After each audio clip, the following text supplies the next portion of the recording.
மீண்டும் மீண்டும் மத அரசியலை கையில் எடுக்கும் பிரதமர் மோடி, மன்னிக்கணும், கேர்டேக்கர் பிரதமர் மோடி ஏன் ஒரு இரண்டு மத பிரிவினையை உண்டாக்க பார்க்குறார்? தொடர்ந்து அவருடைய பேச்சில் இந்த மதத்தினுடைய வெறுப்பு பேச்சு இருந்துக்கிட்டே இருக்குது. குறிப்பாக இஸ்லாமியர்களை தாக்குவதே ஒரு வேலையாக வைத்திருக்கிறாரு. அப்படி என்னதான் பிரச்சனை மோடிக்கு அப்படின்னு பார்த்தீங்கன்னா, அவர் தொடர்ந்து 2014 2024 வரைக்கும் ஏறக்குறைய 10 ஆண்டு கால ஆட்சியில் இஸ்லாமியர்களை தாக்கி பேசியதாக எங்கேயாவது பார்த்ததுண்டா அப்படின்ற சில பேர்லாம் கமெண்ட் பண்ணுவாங்க. தயவு செய்து இந்த மாதிரி ஆட்கள்லாம் ராஜஸ்தானில் நேற்றைக்கு முன்றைய தினம் பேசக்கூடிய அந்த பேச்சை தயவு செஞ்சு நீங்கள் கொஞ்சம் கவனிங்க. அப்போ தான் உங்களுக்கு புரியும் ஏன் பிரதமர் மோடிக்கு நம்ம சப்போர்ட் பண்ணுற பிரதமர் மோடி ஏன் நம்மளை போன்று இன்னொரு நபரை மதத்தால் ஏன் பிரிவினை கொடுக்குறாரு, மதத்தால் ஏன் அவரை பிரித்து பார்க்குறாருன்றதை உங்களுக்கு நன்கு புரிய வரும்.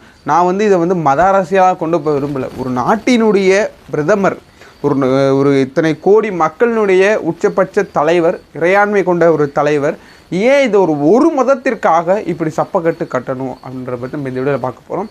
காங்கிரஸையும் இஸ்லாமிய சமுதாயத்தினரையும் இப்படி பேசுறதுக்கு என்ன காரணம், ஏன் இந்த காங்கிரஸ் கட்சியும் இஸ்லாமிய மதத்தையும் இப்படி இவ்வளவு கடுமையாக விமர்சிக்கிறார் அப்படின்றத பற்றி இந்த வீடியோ தெளிவாக பார்ப்போம்.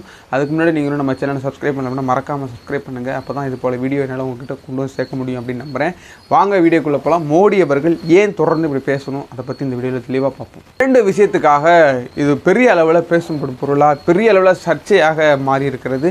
ஒன்று பார்த்திங்கன்னா, காங்கிரஸ் அவர்கள் ஆட்சியில் இருக்கும் பொழுது நாட்டினுடைய சொத்தை, அதாவது சொத்து இருக்குல்லையா, ஒட்டுமொத்த சொத்தையும் அதிக இஸ்லாமியர்களுக்கு, அவர் சொல்கிறது குறிப்பாக என்னென்னா இஸ்லாமியர்களை பிரித்து கொடுப்பேன்னு சொல்கிறாரு.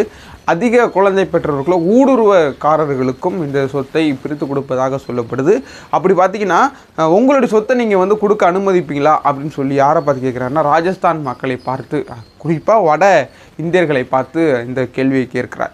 நம்மளுக்கு இந்த இடத்துல ஒரு கேள்வி ஒன்று எழும்பலாம். ஏன் சவுத்தில் இத்தனை நாள் இங்கே பிரச்சாரம் பண்ணியிருக்கிறாரு, ஏன் சவுத்தில் இந்த மாதிரி பேச்சுக்களை பேசலை? ஏன்னா சவுத்தில் இருக்கிறவங்களாம் அறிவாளி, ஸோ அதனால் டக்குன்னு மோடியை பிடிச்சிப்பாங்க. பார்த்தீங்களா, இப்போ நம்ம பிடிச்சிட்டோம். ஸோ அதுக்காக மோடி அவர்கள் இந்த பேச்சை சவுத்தில் எடுக்கலை அப்படின்றது நம்மளுக்கு தெளிவாக தெரிய வருது. ஏன் நார்த் சைடில் இந்த மாதிரி பேச்சு அதிகமாக பேசுகிறார் அப்படின்னு பார்த்தீங்கன்னா, அங்கே முழுமையாக மத அரசியலை மட்டும் மோடியினுடைய பாஜக அரசு மிக தெளிவாக காய்களை நகர்த்தி மத அரசியலை செய்து அதுக்கு ஒரு வழியை வித்திடுகிறது.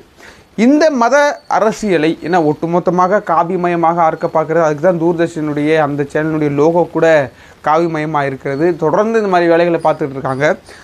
ரெண்டாவது பார்த்திங்க அப்படின்னா, இந்த நக்சல், அதாவது முஸ்லீம் காங்கிரஸ் இவர்களுடைய தேர்தல் அறிக்கை, அதாவது அவங்க சொல்கிற விதம் இந்து காங்கிரஸ் அப்படின்றது தான் ஒரு மோடி அவர்கள் கொண்டே போய்கிட்டு இருக்காரு. இந்த தேர்தல் அறிக்கை, காங்கிரஸுடைய தேர்தல் அறிக்கை தங்கத்தை இல்லாதவர்களுக்கு பகிர்ந்து கொடுப்போம் அப்படின்னு சொல்கிறாங்க. இதில் ஒரு நல்ல விஷயம் தானே, இருக்கிறவங்கக்கிட்ட தங்கம் நிறையா இருக்கும்போது இல்லாதவங்கள்ட்ட என்ன பண்ண முடியும், நகை ரேட் ஏறிக்கிட்டு இருக்குது. ஸோ அதை பகிர்ந்து கொடுக்கலாம் அப்படின்ற ஒரு நோக்கத்தில் காங்கிரஸ் அவர்கள் பேசினதாக இருந்தாலும் இருக்கட்டும். ஆனால் மோடி அவர்கள் என்ன சொல்கிறார் அப்படின்னா, அவர்களுடைய தேர்தல் அறிக்கையில் இருக்கக்கூடிய நகைகளை அனைவருக்கும் பகிர்ந்தளிப்போம் அப்படின்னு சொல்கிறாங்க. இது என்னுடைய மக்களை, என்னுடைய தாலியை கூட விட்டு வைக்காது, இது ஒரு நக்சல், அவர் நக்கல், ஒரு தீவிரவாதியினுடைய ஒரு இதாக கூட இருக்குது அப்படின்ற மாதிரி குறிப்பிட்டு சொல்லியிருக்கிறார். மறைமுகமாகலாம் வெளிப்படையாகவே முஸ்லீம்களை தாக்குறார் பிரதமர் மோடி அவர்கள். ஏன் முஸ்லீம் மேலே இவ்வளவு வெறுப்பு அவர்களுக்கு, ஏன் முஸ்லீம் மேலே இவ்வளவு வெறுப்பு பிரச்சாரத்தை தொடர்ந்து பண்ணிக்கிட்டே இருக்கார்? என்னதான் பிரச்சனை அவர்களுக்கு? அவர் ஏன் இந்து நாடாக மட்டும் இந்தியா இருக்கணும் அப்படின்னு எதற்காக ஆசைப்படுகிறார்? அத்தனை மக்களும் ஓட்டு போட்டதுனால தான் நீங்கள் இன்றைக்கி பிரதமராக இருக்கீங்களே தவிர, இப்படி ஒரு வெறுப்பு பிரச்சாரத்தை, மத பிரச்சாரத்தை தொடர்ந்து கையில் எடுப்பதற்கு என்ன காரணம் மிஸ்டர் மோடி அவர்களே அப்படின்ற பல கேள்விகள் இங்கே எழும்பிக்கிட்டே இருக்குது. ஆனால் இதற்கான பதில்கள் யார் கொடுக்க போகிறா அப்படின்றத தெரியல. கள்ளமௌனம் காக்கிறதா தேர்தல் ஆணையம்? ஒரு எதிர்கட்சிகள் ஏதாவது ஒரு பேசினா உடனடியாக அவர் மேலே தடையை போடுறீங்க, உடனடியாக அவர் தேர்தல் நிற்கக்கூடாது அப்படின்றத சொல்கிறீங்க. நீங்கள் ஒரு உச்சபட்ச அதிகாரம் கொண்ட பிரதமர், ஒரு நாட்டினுடைய ஒட்டுமொத்த தலைவர், அவர் இது போன்ற மத வெறுப்பு பிரச்சாரத்தை கையில் எடுக்கும் பொழுது ஏன் இந்த தேர்தல் ஆணையம் அமைதி காக்கிறது? எல்லாருக்கும் வரக்கூடிய கேள்வி தானே. இந்த கேள்விக்கு பதில் சொல்லுமா தேர்தல் ஆணையம்? மோடி அவர்கள் பேசிட்டார், மோடி அவர்கள் வழக்க போட்டு இந்த தேர்தலில் நீங்கள் நிற்கக்கூடாதுன்னு சொல்லி தடை பண்ணுங்கள், உங்களுக்கு அது அதிகாரம் இருக்குது தானே, ஏன் அதை நீங்கள் பண்ண மாட்டீங்க? ஓகே, என்சிபி இப்போ போர்ட் ஆஃப் கான்டக்ட் இருக்குது, முழுக்க அதிகாரங்கள் உங்கள்கிட்ட தான் இருக்குது. ஆனால் ஐபிசி செக்ஷனில் ஆக்ட் படி எல்லா மாநிலங்கள்லேயும் மோடி மேலே வழக்கு பதியலாம். ஆனால் காங்கிரஸ் தரப்பிலிருந்து வழக்கு பதியப்பட்டிருக்கிறது.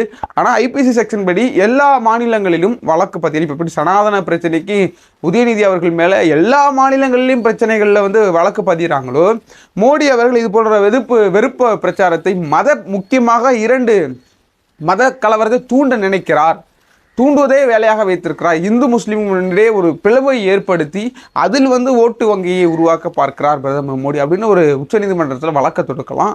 உச்சநீதிமன்ற தீர்ப்பு கடுமையான தீர்ப்பாக வரும் நம்மளால் எதிர்பார்க்க முடியும்னா, அப்பேற்பட்ட நீதிபதிகள் இன்றைக்கி அங்கே இருக்கிறாங்க. மோடிக்கு எகெயின்ஸ்டாக இந்த மாதிரி தீர்ப்பு வரும். ஆனால் வழக்கு தொடுப்பதற்கு காங்கிரஸ் அவர்கள் தேர்தல் ஆணையத்தில் புகார் கொடுத்துருக்குறாங்க. இப்போது என்சிபி போர்ட் ஆஃப் ஆக்ட் வந்து அமலில் இருக்கிறதுனால தேர்தல் ஆணையத்திற்கு சென்று முறையிட்டு இருக்கிறாங்க. ஆனால் தேர்தல் ஆணையம் பதில் கொடுக்குமா அப்படின்னா, அது நம்ம இளவு காத்த கிளி போல் காத்துக்கிட்டே தான் இருக்கணுமே தவிர அதுக்கு நம்மளுக்கு பதில் இல்லை. ஏன்னா அங்கே தேர்தல் ஆணையத்தில் இருக்கக்கூடிய ஆட்கள் மோடியால் நியமிக்கப்பட்டவர்கள். ஒன்று எதிர்க்கட்சி தலைவர் இருக்கணும், இன்னொன்று உச்சநீதிமன்றத்தினுடைய தலைமை நீதிபதி அவர்கள் அந்த தேர்தல் அதிகாரி நியமிக்க குழுவில் இருக்கணும். இவங்க யாருமே கிடையாது. மோடி டைரெக்டாக அதுக்கு பிறகு ஜனாதிபதி குடியரசு முர்மு இருக்காங்கல்ல, குடியரசுத் தலைவர் அவர்கள், அவ்வளோதான். இந்த 2 பேரை வைத்து அவங்க தேவையான ஆட்களை நியமிச்சுக்கிட்டாங்க. அவங்க எப்படி நீங்கள் என்ன வேணால் பேசுங்க மோடி அப்படின்ற மாதிரி தான் இங்கே போய்கிட்டு இருக்கு. ஸோ மோடி அவர்களுடைய இந்த வெறுப்பு பேச்சு இஸ்லாமியர்களுக்கு டைரக்டாக தாக்கக்கூடிய இந்த பேச்சு ஏன் அவர்களுக்கு இவ்வளவு காட்டமாக பேசுகிறார்? இஸ்லாமியர்கள், ஒட்டுமொத்த இஸ்லாமியர்களும் இருக்கக்கூடாதுன்றதான் அந்த சிஐஏனுடைய முக்கிய நோக்கமாக கூட இருக்கிறது. இந்த குடியுரிமை திருத்த சட்டமும் கூட அதுக்காக தான் கொண்டு வரப்பட்டது. ஆனால் இன்றைக்கி மேடையிலேயே ஒரு பிரதமர் இப்படி வெளிப்படையாக பேசுகிறார் அப்படின்னா, ஆட்சியில் இல்லை இப்போ கேர்டேக்கர் கவர்மெண்ட், ஆனால் ஆட்சிக்கு வந்துட்டாங்க அப்படின்னா ஒட்டுமொத்தமான இஸ்லாமிய கிறிஸ்தவ சமூகங்களும் இங்கு தொடைத்தறியப்படும் அப்படின்றதற்கு ராஜஸ்தானினுடைய அந்த மேடை பேச்சு மிகப்பெரிய உதாரணமாக அமைகிறது.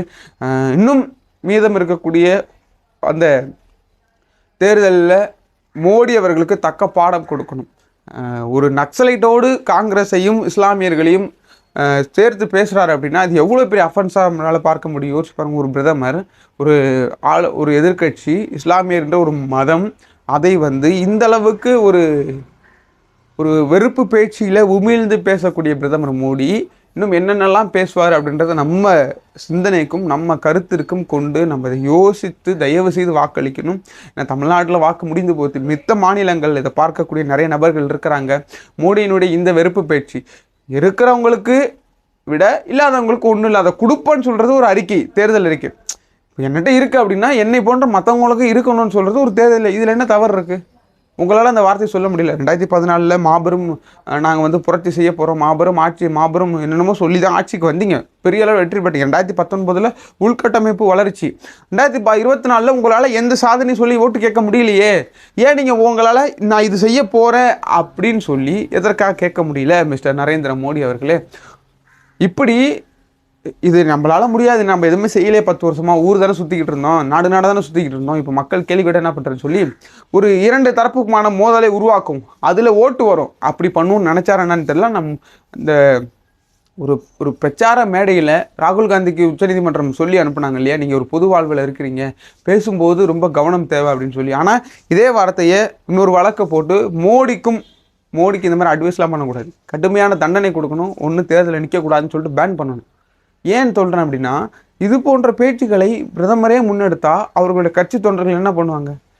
என் தலைவனே இன்னைக்கு இப்படி பண்ணுறான்டா, ஏன்னா தலைவன் எவ்வளியோ தொண்டனும் அவ்வளின்னு சொல்லிட்டு நம்மக்கிட்ட ஒரு செய்தி இருக்குது. ஆனால் இங்கே அப்படி இல்லை, தலைவனும் இல்லை தொண்டனும் இல்லை, இது ஒரு கட்சியா அப்படின்ற கேள்விக்கு கூட இன்னைக்கு நம்ம தள்ளப்படுறோம். ஏன் அப்படின்னா, ஒரு வெறுப்பை விமிழ்ந்து இதுதான் 2019 சொன்னாங்க இஸ்லாமியர்கள் எங்களுக்கு ஓட்டு போடல அப்படின்னு, நீங்கள் பாகிஸ்தானுக்கே போயிருங்கன்னு சொல்லி அமித்ஷா அவர்கள் ரொம்ப அடாவடித்தனத்தின் உச்சத்தில் அவர் பேசியிருக்கிறார். இப்பேற்பட்ட ஆளுமைகள் இங்கே என்னத்தை ஆழ்ந்து கிழிக்க போகிறாங்க அப்படின்ற ஒரு கேள்வி இருக்குது. அதாவது என் தங்கத்தை, அதாவது என்னுடைய நாட்டு மக்கள் தங்கத்தை எடுத்து எப்படி இல்லாதவங்களுக்கு நீங்கள் கொடுப்பீங்க, அது வந்து தாலி அறுப்பதற்கு சமம், அது நக்சலைட்டினுடைய ஒரு இது அப்படின்னு சொல்லி பேசுகிறார். காங்கிரஸ் வந்து மன்மோகன் சிங் ஆட்சி காலத்தில் மன்மோகன் சிங் சொன்னது என்னென்னா, ஒடுக்கப்பட்டோர், பிற்படுத்தப்பட்டோர், தாழ்த்தப்பட்டோர், இப்படி எல்லாரும் சிறுபான்மையினர், இப்படி எல்லாருக்குமே இருக்கக்கூடிய சொத்து, அடுத்தது தான் மைனாரிட்டி அப்படின்னு சொல்கிறாரு. ஆனால் இவங்க எல்லாத்தையுமே கட் பண்ணிவிட்டு அந்த மைனாரிட்டின்ற ஒரு வீடியோவை ஒட்டுக்காக வெட்டி அதை எடிட் பண்ணி அதை நெட்டில் விட்டு இந்த மாதிரி மன்மோகன் சிங் 2014 முன்பு பேசியிருக்கிறாரு, இந்த மாதிரி இது வந்து இது இருக்குது அப்படின்னு சொல்லி மன்மோகன் சிங் மேலே இந்த ஒரு இதை வந்து திருப்புறார். இது அவருக்கே தெரியும், இது வெட்டி ஒட்டின வீடியோ தான், நம்ம இதை பேசக்கூடாது அப்படின்னு சொல்லி. நம்ம இந்த வீடியோவில் நோக்கம் என்ன அப்படின்னா, மன்மோகன் சிங்கை இந்த சொல்கிறவர் மன்மோகன் சிங்கினுடைய ஃபுல் வீடியோவை மோடி அவர்கள் பார்த்தாரா அப்படின்ற கேள்வி தான். இந்த வீடியோவில் நம்ம என்ன முழுசாக பார்க்குறோம் அப்படின்னு பார்த்தீங்கன்னா, மோடி அவர்களுடைய சாதனை சொல்லி ஓட்டு கேட்க முடியல. ஆனால் இந்த மோடி அவர்கள் ஏன் இந்த மாதிரி வெறுப்பு பிரச்சாரத்தை முன்வைக்கிறார்? ஏன் காங்கிரஸ் மீது இவ்வளவு கடுமையாக குற்றம் சாட்டுகிறார்?